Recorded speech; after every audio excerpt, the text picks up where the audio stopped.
아줌마 익명의 여인을 격분케 하는 강력한 한마디. 지난해는 지하철 열차 안에서 칼부림까지 야기했다. 다른 승객이 휴대폰 소리를 줄여달라고 요구하면서 자신을 아줌마라 칭했다는 이유였다. 휘둘은 회칼에 3명이 다쳤다. 어떻게 가방에 회칼을 소지하고 있었는지 합리적 설명은 어렵지만 지난 열린 재판에서 여성은 자신의 죗값을 부인했다. 소리를 줄여달라고 하길래 아줌마 아닌데요 라고 얘기했다며 제가 그렇게 나쁜 사람인지 모르겠다고 억울함을 호소한 것이다. 해당 여성의 나이는 35세다.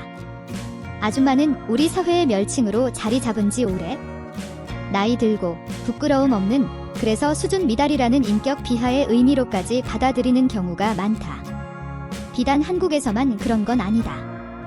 아줌마라 불렀다는 이유로 삿포로의 어느 버스 안에서 남자 중학생을 폭행한 20대 일본 여성, 우타르 프라데시주 시장 골목에서 소녀의 머리채를 휘어잡고 때린 40대 인도 여성의 사연이 해외 토픽으로 소개됐다. 물론 저마다 발작 버튼은 상이할 것이나 도화선은 한결같다. 아줌마는 왜 주먹을 부르는 말이 됐는가?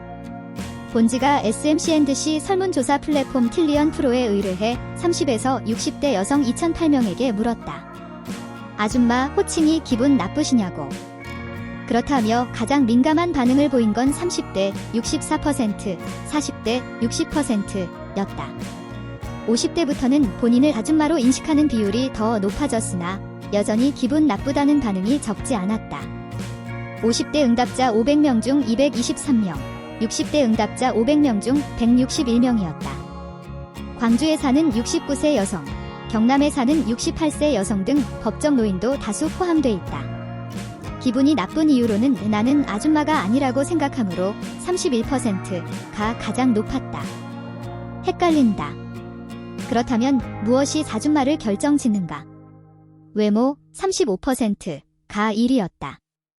결혼 여부 17%와 나이 15%를 앞질렀다. 겉으로 봤을 때 젊어 보이느냐 아니냐가 호칭을 판가름한다는 것이다. 표준국어 대사전에 따르면 아줌마, 아주머니는 남남끼리에서 나이든 여자를 예사롭게 이르거나 부르는 말이다. 그러나 누군가의 나이를 가늠한다는 것은 즉석에서 민증을 까보지 않은 한 외모로 판단할 수밖에 없는 주관식 문제다. 서울대 심리학과 곽금주 교수 역시 캠퍼스 바깥에서는 아줌마로 불린다. 곽 교수는 대부분 스스로에 대한 평가는 관대한 경우가 많기에 남이 바라보는 나와 격차가 발생하면 발끈하게 된다며 어떻게 보여지는지를 특히 중시하는 우리나라에서 호칭은 매우 민감한 문제라고 말했다. 응답자의 69%는 호칭에 따라 태도가 달라진다고 했다. 생체 나이는 갈수록 젊어지고 있다. 평균 초혼 연령도 매년 기록을 경신 중이다. 지난해 여성은 31.3세, 남성은 33.7세. 통계 작성 이후 최고치다. 2002년에는 여성은 27세, 남성은 29.8세였고 평균 산모 연령은 29.7세였다. 당시만 해도 사회 통념상 30살이면 얼추 결혼도 했고 애도 있겠거니 짐작해도 크게 틀리지 않았다는 얘기다. 호랑이 담배 피우던 시절 얘기다. 이번 설문조사에서 아줌마라 불러도 되는 나이로는 40세 이상 30%이 가장 많은 표를 얻었다. 뒤를 이어 50세 이상 23%, 45세 이상 14%, 60세 이상 11% 순이었다. 30세 이상 등답률은 3%에 불과했다. 애도 낳지 않고 결혼도 늦다 보니 늙음의 유예기간은 길어졌다. 그러나 아줌마가 내포한 이미지는 지금은 할머니가 된 과거의 아줌마에 머물면서 이른바 호칭지체 현상이 빚어지고 있는 것이다. 이에 국립국어원은 개방형 사전 우리말셈에서 아줌마, 아주머니의 정의를 수정했다. 남남끼리에서 결혼한 여자를 예사롭게 이르거나 부르는 말에서 남남끼리에서 나이든 여자를 예사롭게 이르거나 부르는 말로 달라진 사회 분위기를 반영했다는 설명이다. 30에서 60대 남성 2,008명에게도 물었다. 아저씨 호칭이 기분 나쁘시냐고. 나쁘지 않다가 70%로 월등히 높았다. 이런 반응은 전 연령대에서 관측됐다. 무엇이 아저씨라 부르지 말지를 결정짓느냐는 질문에는 여성과 동일하게 외모 37%가 1위를 차지한 만큼 외모에 대한 타인의 판단에 여성보다 덜 민감하다는 뜻으로 해석된다. 한 공기업 직원 박모, 36, 씨는 남자들은 20대 군복무 시절부터 듣게 되는 단어라 큰 거부감이 없지 않으냐며 단어의 뜻보다 아저씨라고 부를 때의 태도가 거슬리는 경우는 있다고 했다. 아줌마는 기본적으로 낮춤말이다. 그래서 아줌마 역시 단어 자체보다 부를 때 상황이나 말투가 빈정을 상하게 한다는 의견이 많다. 이번 설문조사에서 무시하는 것 같아서 기분 나쁘다라는 응답이 2위, 22%를 차지한 것도 같은 맥락. 외국계 기업 여성 직장인 한모, 36, 씨는 격식 있는 자리에서 아줌마라고 부르는 경우는 거의 없다며 아줌마라는 말 속에 무례함이 내재돼 있다는 걸 느낄 수밖에 없다고 말했다. 호칭에는 특정 대상을 향한 사회적 인식이 담겨 있다.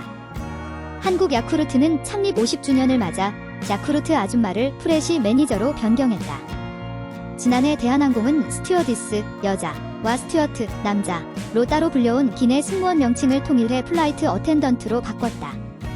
호칭에서 성을 제거한 성중립 시대로 이행하고 있음을 보여주는 사례다. 미국 자동차 회사 포드는 2021년 회장직을 뜻하는 체어맨 명칭에서 맨을 떼어내 체어로 바꿨다. 경쟁사 GM도 마찬가지다.